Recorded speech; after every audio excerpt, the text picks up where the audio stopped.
Mes chers concitoyens, mes chers petits-enfants, comme chaque semaine, je vais faire avec vous un point sur la pandémie. Cela fait maintenant 1 an que notre pays est durement touché. 1 an que nous faisons face à la plus grande crise sanitaire de notre histoire récente. Au 15 mars 2021, sur l'ensemble du pays, 67 309 545 personnes ont survécu au virus, soit 99,9% de la population. À noter que malgré la pandémie, la population française a augmenté de 0,3% en 2020, et ce, malgré tous nos efforts. À l'échelle mondiale, 7 milliards 973 638 306 personnes ont survécu. Le pourcentage de décès dus au ou à la Covid, c'est selon. À l'heure où je vous parle, est donc de 0,033%. La population mondiale a quant à elle augmenté de 5,62% en 2020. Dans un souci de transparence et de précision, et afin de mieux comprendre, il naît 380 000 personnes par jour dans le monde, et c'est heureux, si vous naissez au bon endroit. Le nombre total de victimes depuis le début de la pandémie équivaut donc à 1 semaine de naissance. D'après les courbes de projection qui restent à affiner, l'humanité devrait, je dis bien devrait, survivre. À ce jour, la pandémie a fait 2 653 641 victimes dans le monde. À titre de comparaison, les affections respiratoires habituelles font 2 600 000 morts par an et la malaria environ 400 000. Mais, et je tiens à le signaler, de façon à être compris, il ne s'agit pas de virus. À titre de comparaison, le virus du sida, qui lui est un virus pour lequel aucun vaccin n'a encore malheureusement été trouvé, a tué depuis le début 32 millions de personnes. Il est vrai qu'il a touché en particulier des noirs, des homosexuels, des prostituées et des drogués. Selon le président de la Banque mondiale, 100 millions de personnes supplémentaires vont entrer dans l'extrême pauvreté au niveau mondial en 2021, suite aux mesures prises pour faire face à cette crise sanitaire. 100 millions, en particulier des jeunes pauvres sans espoir. Nous n'avons pas encore de courbe de projection fiable concernant le nombre de victimes que cette extrême pauvreté va engendrer dans les mois et les années à venir. 1, 2, 5, 10 millions, on ne peut pas s'avancer. Mais soyez sûrs que nous manquerons de vous communiquer ces chiffres. Oui, il a fallu trancher entre le jeune pauvre et le vieux riche. Et croyez-moi, la décision n'a pas été simple à prendre.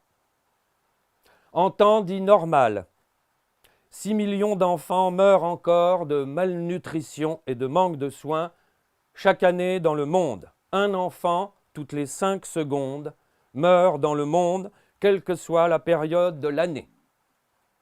À titre de comparaison, un patient Covid entre en réanimation toutes les 12 minutes en Île-de-France depuis 2 jours. Pour se rendre compte de la gravité de la situation, pendant qu'un adulte entre se faire soigner à l'hôpital, 144 enfants meurent. Nous faisons, croyez-le, tout notre possible pour lutter contre ce fléau de la malnutrition qui, malheureusement, n'est pas un virus et donc contre lequel nous ne pouvons pas agir efficacement.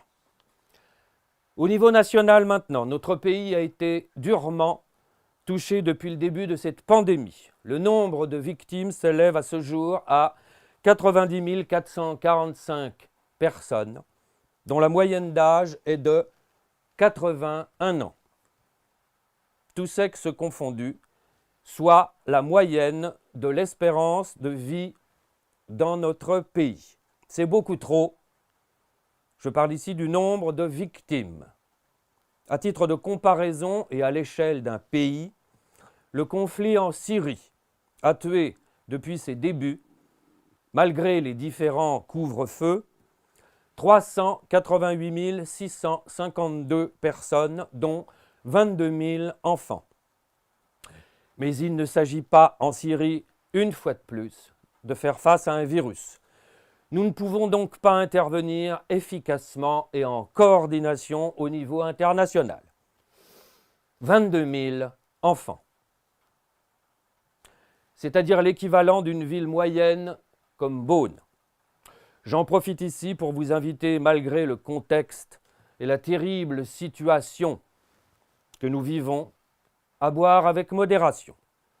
Concernant la jeunesse, à titre de comparaison, à l'échelle de la France, les victimes de moins de 49 ans représentent 1,9% du total.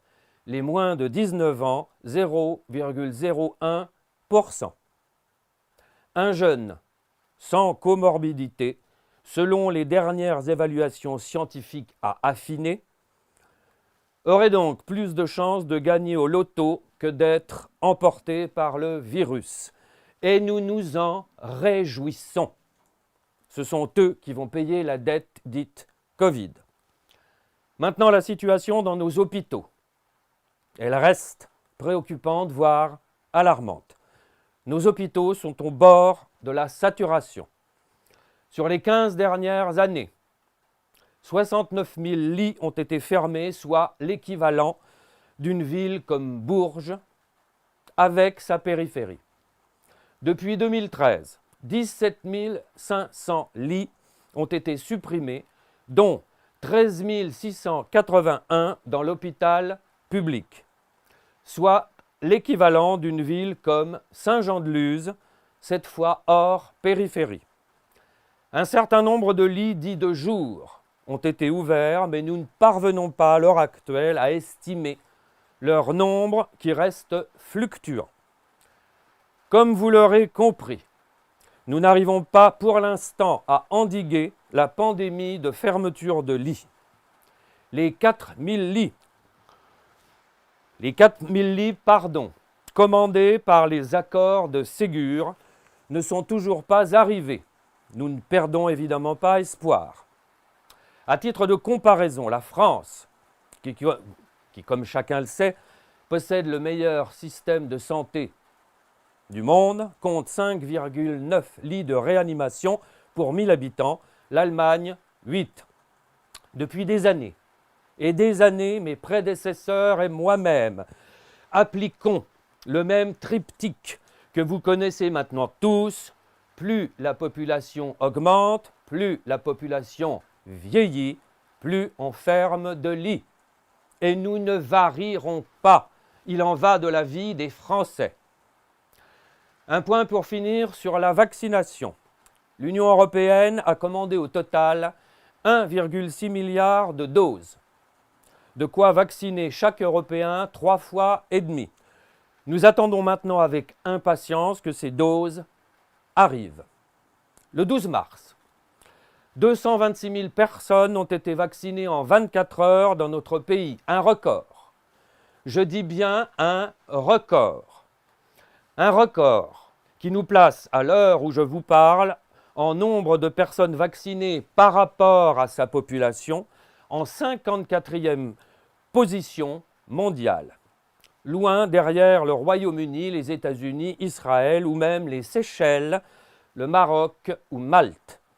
Un record qui nous permet de nous situer en dessous de la moyenne européenne. Fin août, je m'y suis engagé et je m'y engage encore devant vous. 70 millions de personnes seront vaccinées en France sur les 67 millions que compte notre pays. Avant de conclure, je vais laisser la parole à la ministre de la Culture qui tient à faire un point avec vous.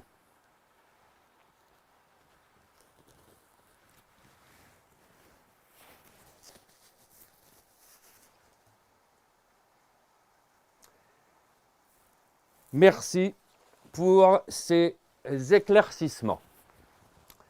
Et merci, à tous, à vous tous, mes chers compatriotes, pour votre docilité et votre obéissance aveugle.